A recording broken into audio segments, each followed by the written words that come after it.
सोनारवाडीच्या महिलेचा जीबीएस सिंड्रोमने मृत्यू, चंदगड तालुक्यात भीतीचे वातावरण। सोनारवाडी तालुका चंदगड येथील गौराबाई रामू गावडे वय 60 वर्ष या महिलेचा जीबीएस सिंड्रोम आजाराने मृत्यू झाल्याने चंदगड तालुक्यात भीतीचे वातावरण निर्माण झाले आहे। तालुक्यातील आणि जिल्ह्यातील हा अलीकडच्या दशकातील सिंड्रोमचा पहिलाच बळी ठरला आहे।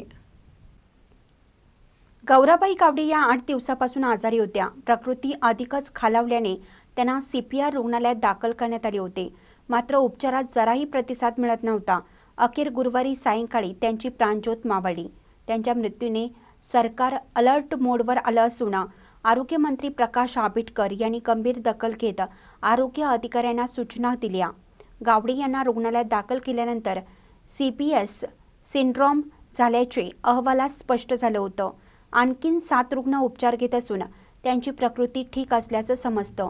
त्यांच्या मागे पती, 2 मुलगे, मुलगी, सुना, नातवंडे असा परिवार आहे।